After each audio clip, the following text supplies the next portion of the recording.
Vamos abrir a palavra de Deus em Filipenses capítulo 4.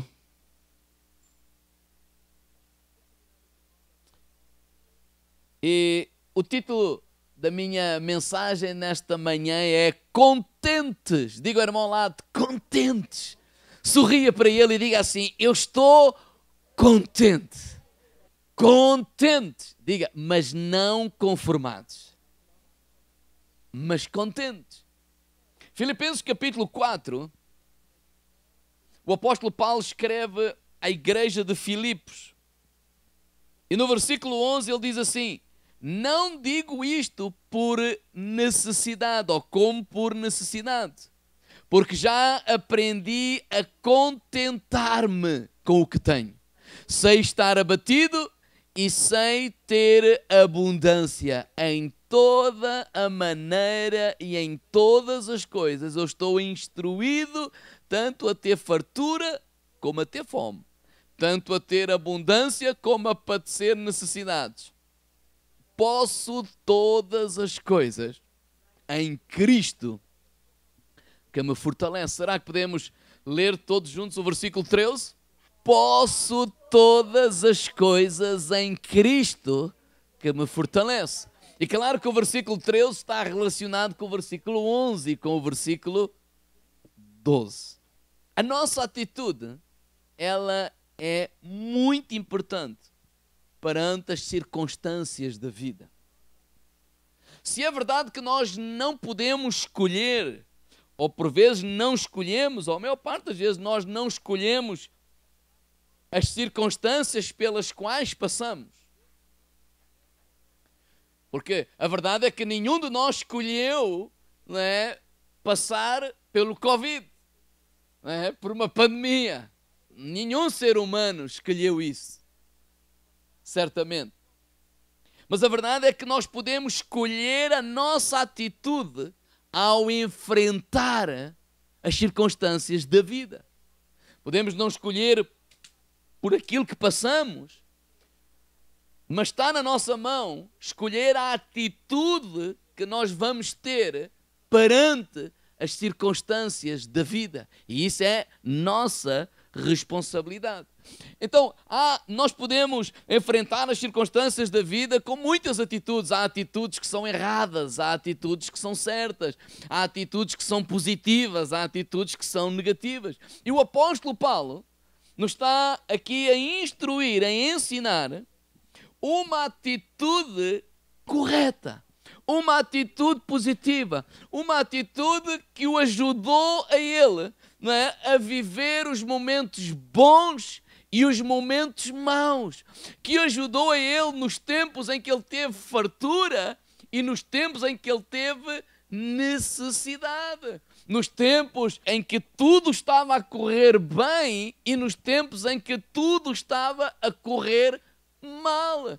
E ele diz que esta atitude que ele nos ensina aqui, diz que o ajudou, o sustentou, diz que eu aprendi a viver todas estas fases da vida e aquilo que me ajudou foi esta atitude de contentamento. Diga lá ao irmão ao lado, contentamento.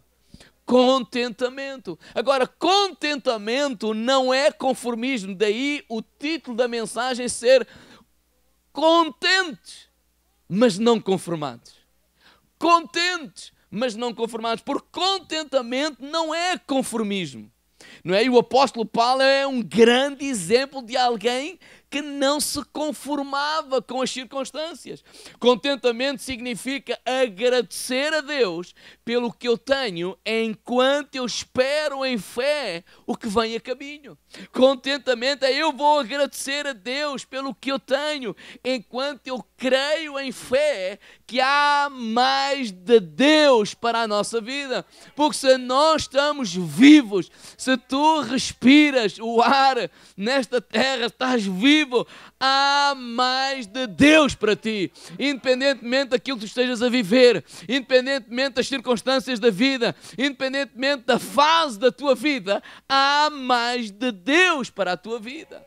conformismo o que é? É esta atitude de resignação, é aquela atitude de passividade, é aquela tendência de aceitar as circunstâncias incómodas e desfavoráveis sem luta, sem determinação. A pessoa se conforma, pronto, eu nasci para sofrer, pronto, eu nasci para ser um miserável. Essa atitude de conformismo, não é isso que nós estamos a falar, porque o próprio Paulo, ele é um exemplo de alguém que não se conformava, ele era um exemplo de alguém que confiava em Deus, que estava determinado a conquistar tudo aquilo que Deus tinha para ele, tanto que ele em Filipenses capítulo 3, versículo 13, ele diz assim: quanto a mim, eu não julgo que haja alcançado, mas uma coisa eu faço, esquecendo as coisas que para trás ficam, eu avanço para aquelas que estão diante de mim.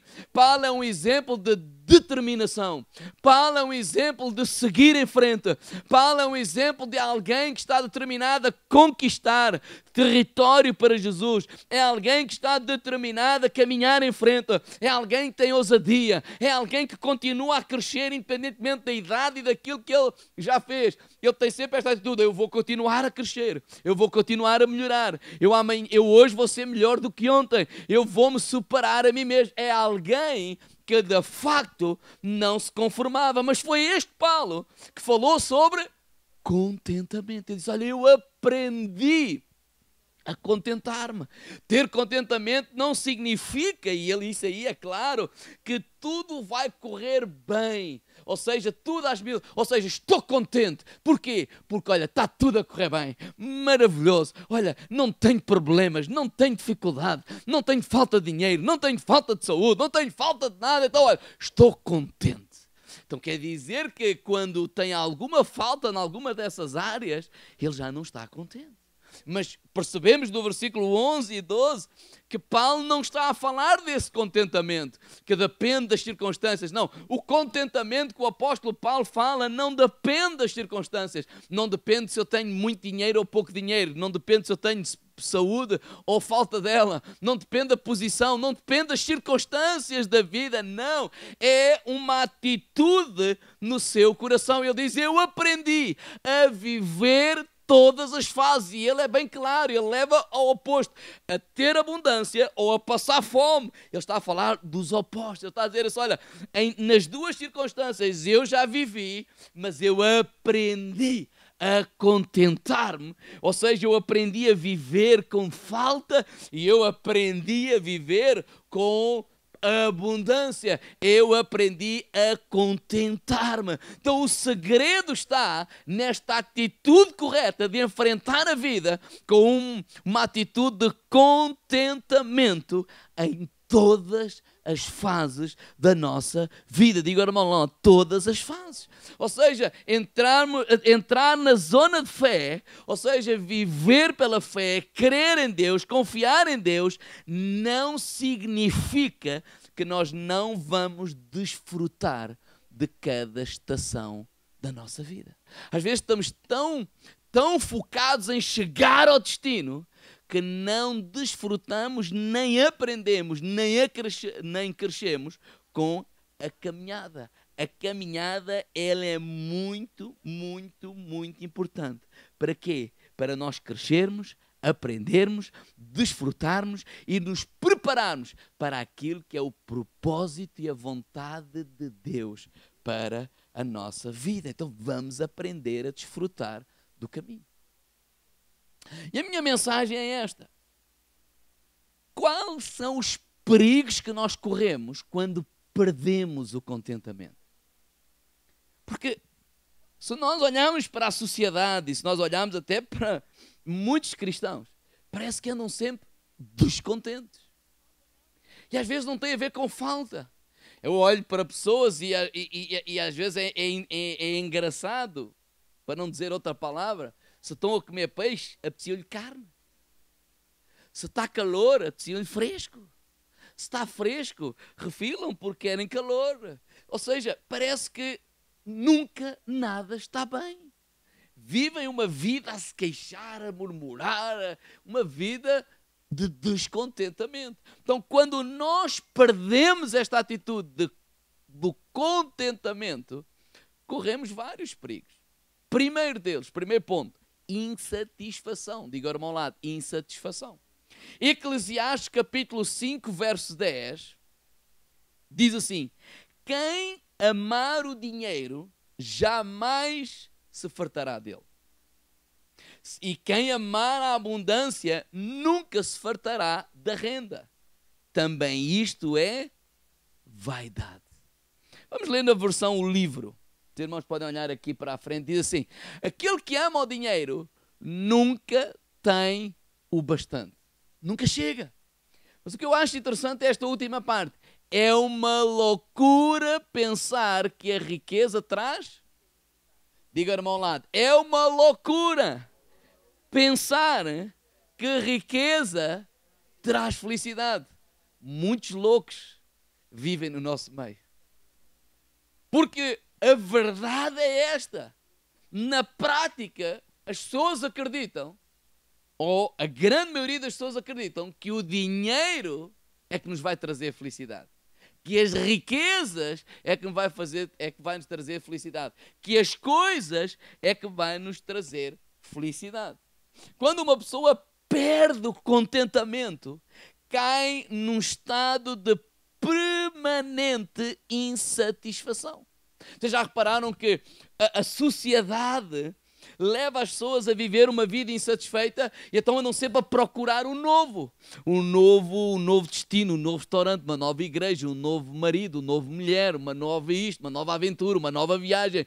E ainda não acabaram uma, já estão insatisfeitos porque quando eu quero mesmo é atingir a outra. Ou seja, o que eu reparo é que não importa quantas coisas alcançam, não importa quantas viagens fazem, não importa se passaram as férias aqui ou lá, parece que nada é suficiente. A lembrar um amigo meu que aparentemente tem tudo e ele é um insatisfeito. Ele é uma pessoa até frustrada na vida. E um dia estava a falar, olha, quantas coisas precisas mais? Para quê? Para arranjarmos um parâmetro. Olha, quantos mais carros? Quantas mais mulheres precisas de conhecer? Quantas mais viagens precisas de fazer? Quantos mais restaurantes precisas de conhecer? Olha, o que é que tu precisas de mais? Quantos mais relógios? Quanto mais computadores? Quanto mais... Olha, fazem uma medida. Porquê? Porque a medida dele é volátil, está sempre a mudar, porque quanto mais ele tem necessidade de ter. Mas o problema é que no fim está sempre tudo a mudar e ele é uma pessoa insatisfeita, ele é uma pessoa infeliz. Então, quando nós não aprendermos esta atitude do contentamento, a insatisfação vai tomar lugar da nossa vida. E porquê? Porque as pessoas estão focadas nos alvos, no sonho, nos planos, no alcançar, no chegar aqui, no chegar ali, e às vezes perderam este bom hábito de aprender a desfrutar o que já têm. Diga ao irmão ao lado, aprende a desfrutar onde já chegaste. Eu não estou a dizer para não termos alvos, eu não estou a dizer para não termos objetivos, mas que o alvo, o objetivo, o sonho, o chegar não sei aonde, não roube a alegria de desfrutar aquilo que já temos. Para lembrar, e os meus miúdos são iguais, isto não é uma crítica a ninguém. Os nossos filhos têm tanta coisa que já nem sabem o que é que há de brincar. É ou não é? É? Pega uma coisa e aquilo tudo é para estragar. É? Onde eu quero chegar é que nós devemos de aprender a desfrutar, ou seja, estar satisfeitos com o que Deus nos tem dado, enquanto esperamos por aquilo que Deus nos tem prometido. E aprender a desfrutar. Olha, se és solteiro, desfruta de ser solteiro. Não reclamas. E não sei o quê. Não, desfruta. Se és casado, desfruta de estar casado. Se a pessoa não tem filhos, ou os filhos são pequenos, desfruta de eles serem pequenos, não é? De nós, se calhar eu e a Carla não vamos, ainda agora temos estado de férias, não é? Fomos 2 vezes ao cinema, já não ias há não quanto tempo, mas fomos ver a Patrulha Pata. Vai haver um tempo que já não vamos ver a Patrulha. E o D'Artacão. Né? E já sabemos as músicas. É porque esta é a fase. Quando nós damos conta, e eu já tenho experiência disso, quando nós damos conta, eles não vão ver filmes connosco. Eles já não vão estar connosco. Eles vão embora. Depois há outra fase, que eles também voltam e telefonam e fazem. Ou seja, mas onde eu quero chegar é, vamos aproveitar, desfrutar cada fase que nós estamos a viver. Vamos desfrutar da família, vamos desfrutar de onde nós vivemos. O facto, já repararam que quantas pessoas criticam, por exemplo, falando da figueira e do tempo da figueira? Vocês imaginam quantas pessoas desejavam viver aqui? Às vezes falam comigo, eu gostava tanto de viver onde tu vives. E, pá, isto é só para quem pode, pá. Que a gente brinca. Mas onde eu quero chegar é que aquilo que às vezes nós criticamos e nos queixamos, outros oram. Então, onde eu quero chegar é, desfruta, não te queixes. Diga ao irmão lá, desfruta, desfruta. Quanto mais nós aprendemos a desfrutar, a insatisfação não vai ter lugar na nossa vida. E se a insatisfação não vai ter lugar na nossa vida, nós começamos a aprender esta atitude do contentamento. Sim, eu creio que Deus me vai levar mais além, mas agora eu vou desfrutar este tempo. Como igreja a mesma coisa. Aprendamos a desfrutar o tempo que estamos a viver. Aprendamos a desfrutar a vida quer dizer, a presença uns dos outros. Aprendamos a desfrutar tudo aquilo que Deus nos tem dado. Amém? Segundo, quando uma pessoa perde o contentamento, não só ele vem a insatisfação, mas a segunda palavra que eu quero trazer aos irmãos é o conflito. Diga ao irmão lá, conflito. Um casamento, uma família, uma igreja, onde não há contentamento. Vai haver conflito, vai haver confronto, vai haver contenda, vai haver disputa, vai haver guerra, vai haver luta. Ou seja, são todas palavras para dizer a mesma coisa. Vai haver conflitos. Irmãos, numa família onde não há contentamento pelo trabalho que cada um tem, onde não há contentamento pelo salário que cada um tem, onde não há contentamento pela casa onde estão a viver, mais cedo ou mais tarde, sabe o que é que vai haver? Conflitos, tensões, guerras, discussões, não é? Porquê? Porque não há contentamento. Um empregado que não tem contentamento no seu trabalho, mais cedo ou mais tarde, ele vai começar a fazer o quê? A murmurar, ele vai começar a criticar, ele vai começar a guerrear, ele vai começar com conflitos. Porquê? Porque não tem contentamento. Um cristão que não tem contentamento com a sua igreja, mais cedo ou mais tarde, ele vai começar a criticar, ele vai começar a murmurar, ele vai começar a encontrar razões para criticar daquilo que ele vê. E porquê? Porque não há contentamento. Vocês já repararam que há pessoas que são especialistas em encontrar um problema para cada solução? Sim ou não? Sim, infelizmente.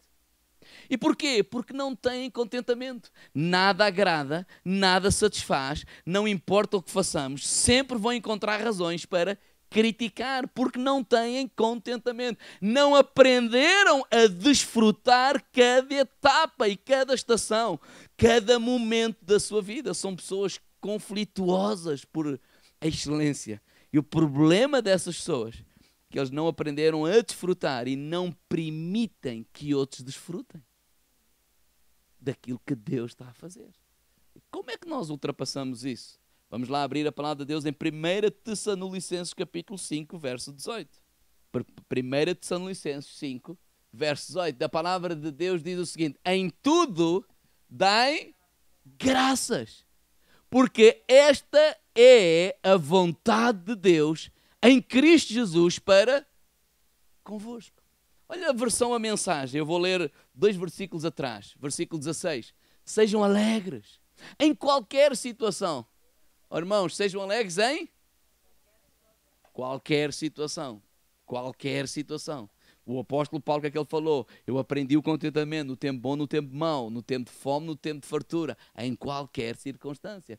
Ora, em todo o tempo, deem graças a Deus, não importa o que aconteça.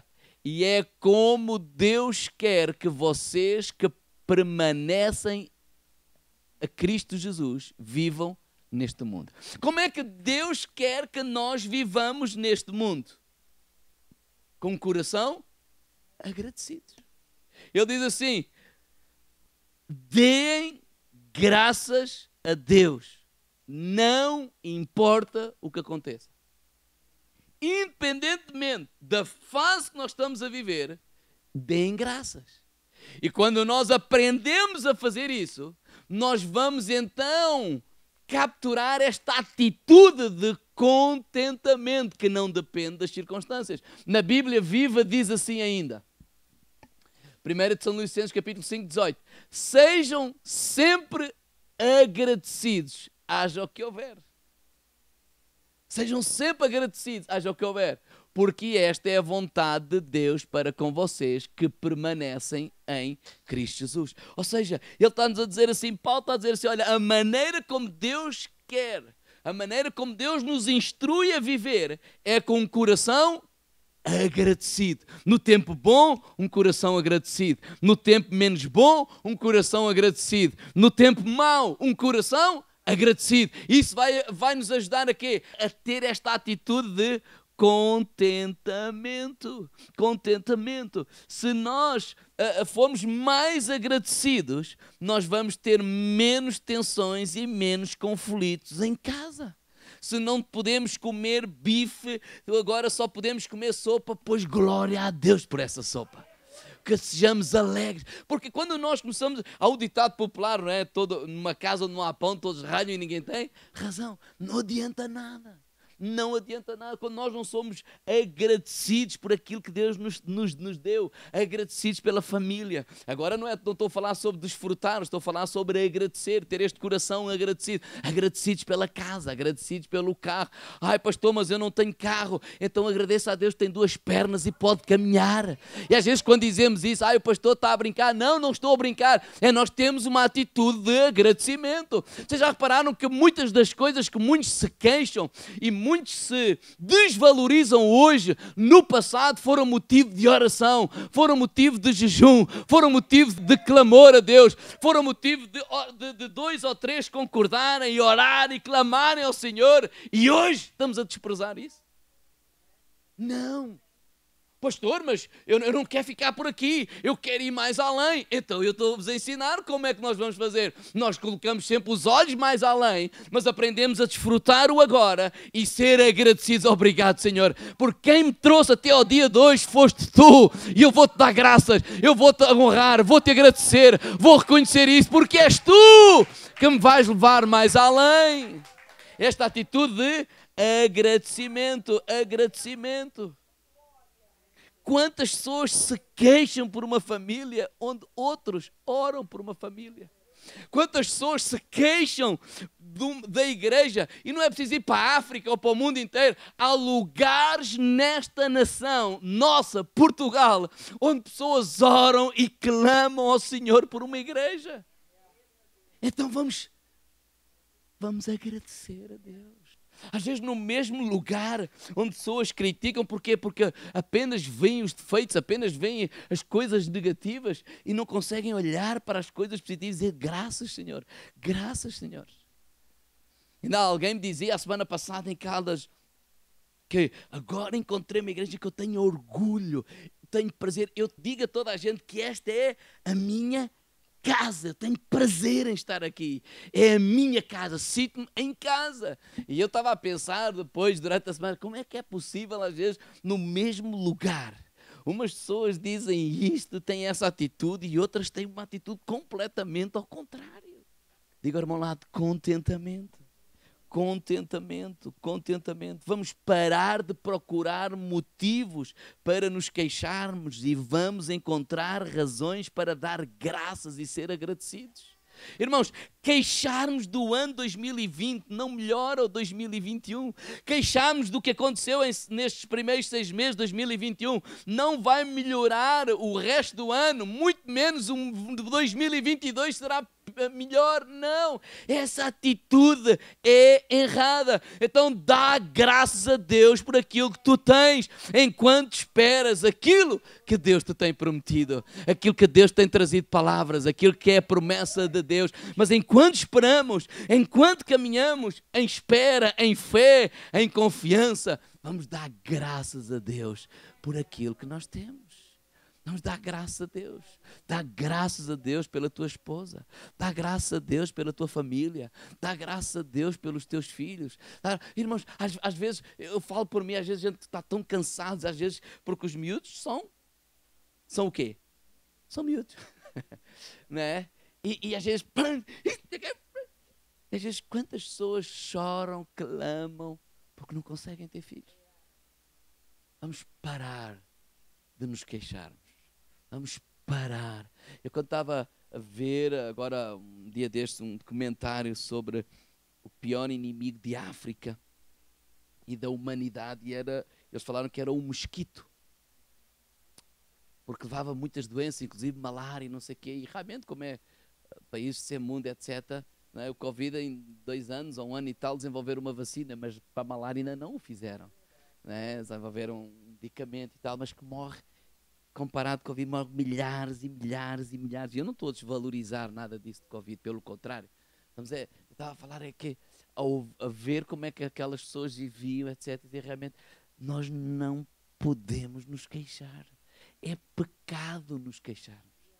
E nós temos que ensinar esta nova geração a não viver, a se queixar. E basta olhar para vocês, para alguns de vocês, como é que vocês viveram, como é que foram os seus pais, como é que foram os vossos avós há 30, 40, 50 anos atrás. O pessoal hoje que se queixa que está mal, está mal, está mal, que conversem com vocês e perguntem como é que era de antes. Vamos parar de queixar e vamos agradecer a Deus. Sim, há circunstâncias difíceis. Por isso o Paulo está-nos a ensinar esta atitude. Contentamento. Nos ajuda no tempo bom e nos ajuda no tempo mau. É a atitude correta para enfrentar as circunstâncias da vida. Então vamos aprender a desfrutar aquilo que Deus já nos deu. Vamos combater a insatisfação. Vamos aprender a agradecer a Deus. Vamos combater o que é o conflito, a guerra, o descontentamento por causa de não ter isto, aquilo. E por último, as pessoas que perdem o contentamento, não só vem a insatisfação, o conflito, e em terceiro e último lugar, mas não menos importante, inveja. Diga ao irmão lá, inveja. As pessoas que não têm contentamento, mais cedo ou mais tarde, vão acabar por ter inveja das outras pessoas. A inveja é a arte de contar as bênçãos dos outros. E muitas pessoas perdem o contentamento e caem na inveja porque se esquecem de tudo aquilo que Deus tem feito nas suas vidas. Eclesiastes capítulo 4, verso 4, a versão, o livro diz assim: então descobri que a força que impede os homens para o sucesso é a força que impede os homens para ter sucesso é a inveja para com o seu próximo. Também é ilusão e uma corrida atrás do vento. Esta atitude de inveja. Provérbios, no capítulo 14, verso 30, diz assim: um coração em paz prolonga a vida, mas a inveja faz apodrecer os ossos. Irmãos, nós não podemos cumprir o propósito de Deus para as nossas vidas se invejamos a vida de outra pessoa. Tentar ser o que nós não fomos criados para ser leva-nos à frustração, ao cansaço e ao fracasso.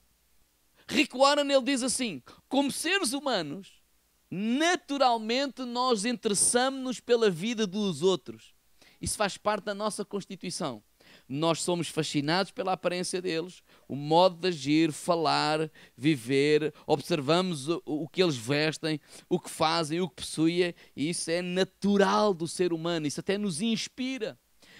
E não há nada de errado nisso, principalmente se conseguires apreciar a variedade ilimitada de pessoas que Deus decidiu criar em vez de fazê-las todas iguais. E ele continua e diz, isto só se torna um problema quando nos ressentimos de como Deus fez os outros, rejeitamos como Ele nos fez a nós e começamos a invejar o que os outros têm. Começamos a querer ser os outros. É como que uma ofensa para Deus, porque é como desprezamos aquilo que Ele fez, a singularidade que Ele colocou em cada um de nós. Irmãos, e nós estamos a viver um tempo hoje do mundo globalizado, de internets e de como é que ele se chama? Redes sociais, que é tão fácil as pessoas ficarem com inveja. Principalmente quando estamos a ver. Olha um exemplo. Hoje, por exemplo, o que é que nesta fase se vê, que tipo de fotos se vê nas redes sociais? Viagens, aviões, mar, piscina, camarão, grandes almoçaradas, etc, etc, etc, etc. Claro que ele não vai pôr o dia que está a discutir com a mulher, ele vai pôr o dia que no mês for um dia jantar fora, andar a discutir 29 dias, mas aquele dia que vai para a internet. Eu não estou a brincar do discutir, está bem? Mas onde eu quero chegar é, imagine isto, a pessoa está a viver um tempo de dificuldade. E hoje não pode ir passar férias. Passar férias pode, porque ele tem direito a elas. Mas não pode sair da figueira ou do lugar onde a pessoa vive. Isso não é importante agora. E vê, e a pessoa está aqui, e depois está no outro dia ali, e depois está no outro dia ali. E é tão fácil a pessoa começar a dizer, pois, porquê que Deus não me abençoa a mim? Porquê que eu sou assim? Porquê que eu sou assado? E ficar a olhar para aquilo que os outros estão a fazer, ou que estão a ser, ou que estão a mostrar, etc, etc, etc. Irmãos, as redes sociais é a vida de ficção, não é a realidade. Mas independentemente disso, nós devemos aprender a combater essa inveja. Quando nós aprendemos, primeiro, a desfrutar o que nós temos. Quando nós aprendemos, em primeiro, a agradecer o que nós temos. E como é que nós vamos combater a inveja? Primeiro, deixa de te comparar com os outros. Diga ao irmão ao lado, o ponto de partida é não fazer comparações. Vai haver sempre pessoas mais ricas do que tu. Vai haver sempre pessoas mais pobres do que tu. Vai haver no mundo sempre pessoas que vão ter mais. Vai haver pessoas que sempre vão ter menos. Isso vai existir sempre. Então o segredo é parar de nos comparar. O apóstolo Paulo, ele diz em 2 Coríntios 10, 12, que fazer comparações é uma insensatez. É um ato de loucura. É um ato de quem não tem entendimento. Porque às vezes nós catalogamos o sucesso, comparando. Se eu perguntasse assim, o que é sucesso? Durante muitos anos eu pensei desta forma. Hoje penso da forma, há muitos anos atrás, já desta forma que lhes vou passar. Mas o que é que o mundo diz? Sucesso. Bem, sucesso é ter uma boa casa, um bom carro, um bom emprego, um bom salário, poder viajar, poder isto, poder aquilo, poder aquilo outro. E se a pessoa conseguir fazer isso, então ela é uma pessoa de sucesso. Então o que é que ele está a dizer? Que enquanto não conseguires fazer isso, e pessoas passam pela vida e não vão conseguir fazer isso, e não tem problema nenhum, mas com essa mentalidade eles vão ser uma pessoa frustrada, vão ser uma pessoa que não tem sucesso, vão ser o que algumas pessoas catalogam um zero à esquerda. Mas o que está mal é a maneira como eles olham para o mundo. Por exemplo, Jesus em João, capítulo 17, verso 4. Ele está a orar pelos discípulos e ele começa assim. Versículo 4. Eu glorifiquei-te na terra, Jesus estava a orar, tendo consumado a obra que me deste para fazer. Ele estava a dizer, Senhor, eu glorifiquei-te na terra, consumando a obra que tu me deste para fazer. E eu senti tão forte, naquela altura eu também tinha uma concepção de sucesso, sempre um pastor de sucesso, é ter uma igreja com uma certa quantidade de pessoas, isto, aquilo, o outro, e isso estava-me a destruir por dentro. O que é que Jesus acabou de dizer assim? Sim, Senhor, eu glorifiquei-te na terra e cumpri tudo o que tu me deste para fazer. Então, a pergunta é, Jesus foi um homem de sucesso ou não? E eu respondi, Senhor, eu acho que sim. Mas porquê? Porque ele teve isto, teve aquilo, teve aquilo outro? Não, segundo este versículo, porque ele cumpriu tudo aquilo que o Pai designou para ele. E ele disse, isso é sucesso. Cumprir a vontade de Deus, o propósito de Deus para a tua vida. E levou-me a percorrer outros homens de Deus. O Paulo, o Noé, e pessoas completamente diferentes, que viveram estações diferentes e que fizeram coisas completamente diferentes. Por exemplo, o João Batista foi um homem de sucesso. Ele estava a cumprir aquilo que ele sabia que era o chamado de Deus. Então ele foi uma pessoa de sucesso. Sim, porquê? Porque ele cumpriu aquilo que Deus tinha para ele.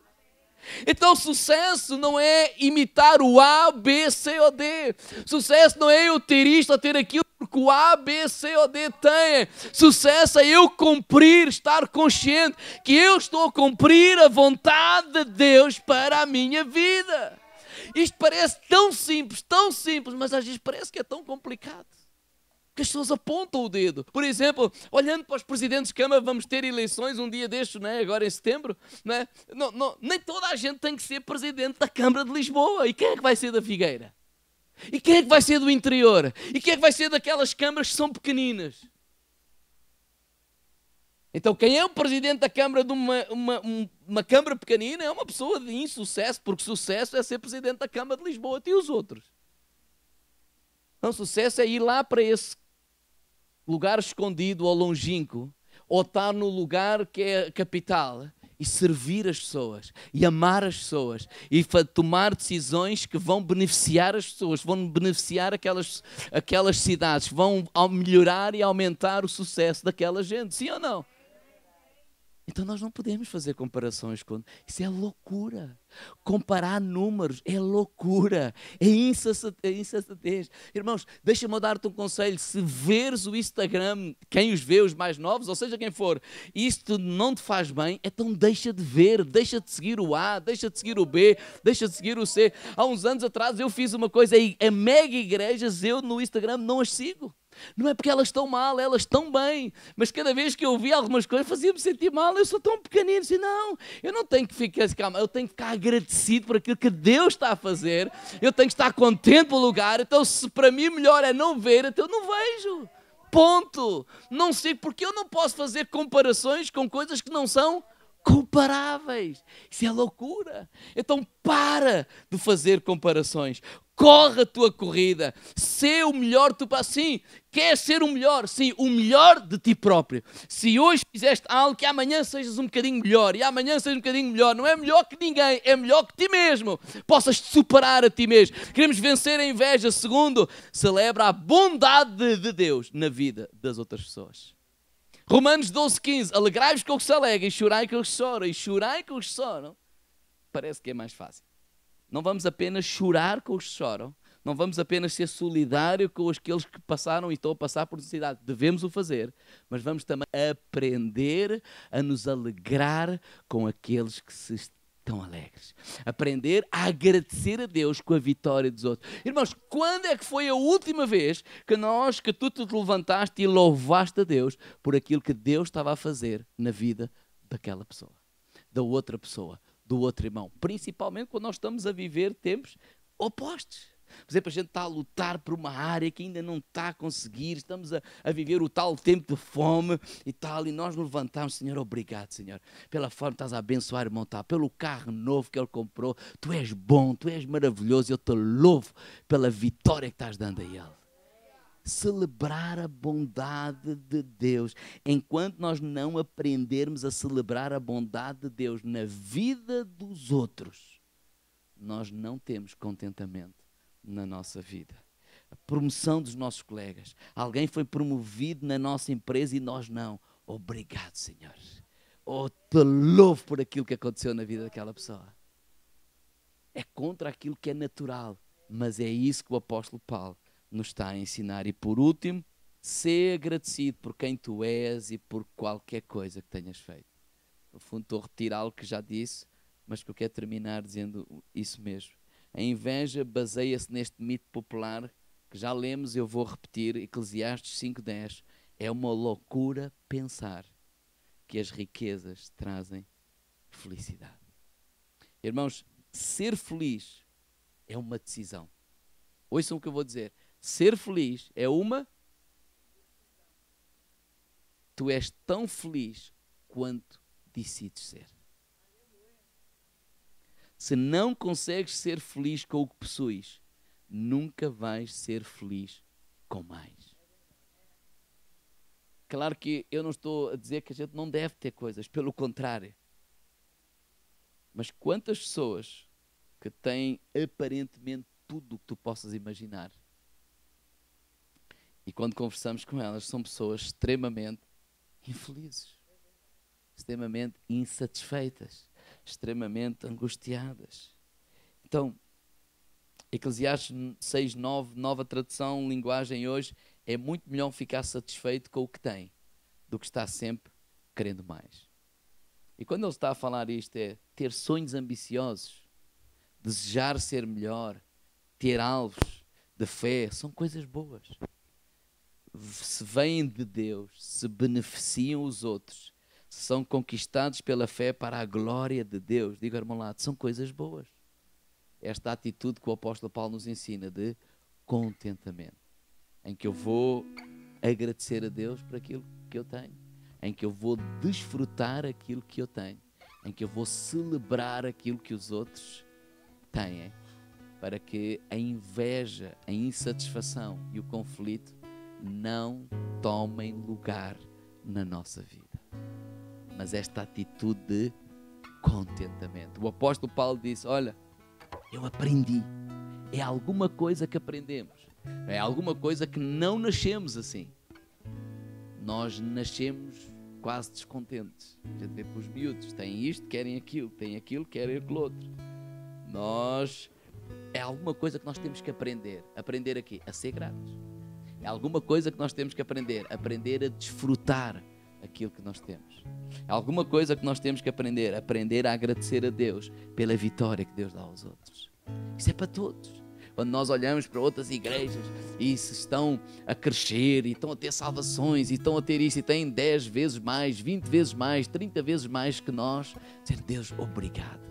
Obrigado pela forma que estás a usar aqueles irmãos. Obrigado pela forma que estás a usá-los. E olha, continua a usá-los, continua a abençoá-los. Senhor, continua a lhes dar graça, que eles sejam instrumentos nas tuas mãos para que mais almas possam te conhecer. Mas eu não tenho que viver frustrado. Eu não tenho que viver a resmungar. Eu não tenho que viver a pensar, tudo aquilo, se eu não tenho o que eles têm, porque já não presto. Não. Vou agradecer a Deus pela nossa vida, pela nossa caminhada, pela fase que estamos a viver e sempre sabendo que Deus nos vai levar mais além. Agora, até onde Deus nos vai levar? Isso é obra dele. Isso é obra dele. Eu falava com alguém ontem que se falava de frutos. E há muito esta mentalidade de frutos. Frutos é o que nós temos. Frutos de fé. Carro, a casa, isto, aquilo. Teu pastor, frutos é a quantidade de pessoas, a quantidade disto, a quantidade daquilo. Eu disse, olha, eu não consigo pensar mais assim já há muitos anos. Esses frutos não são meus. Quem salva pessoas é Deus. Quem cura pessoas é Deus. Quem acrescenta pessoas à igreja é Deus. Isso me ajuda a reconhecer que se estou aqui, eu devo dar graças a Deus. Isso me ajuda a, quando vou a outros sítios maiores do que o nosso, a glorificar a Deus por aquilo que está a acontecer. Mas me ajuda também quando vou a outros sítios menores que o nosso, não menosprezar, mas agradecer a Deus pela vida deles e não ser orgulhoso, mas ser humilde, reconhecendo se eu estou na posição que eu estou, é graças a Ele. Porque os frutos que são teus e meus, esses são os frutos do caráter de Cristo em cada um de nós. Sim. Como é que tu tratas a mulher? Como é que tu tratas o teu marido? Como é que tu tratas os teus filhos? Como é que tu tratas os teus colegas de trabalho? Como é que tu és como ser humano? Como é que tu és como pessoa? Quando vais ao supermercado, quando vais à praia, quando te rouba o lugar lá que tu ias estacionar e o fulano pôs logo à frente. Como é que tu és? Isso é que são os frutos do Espírito renovado, que é Gálatas 5:22. Amém?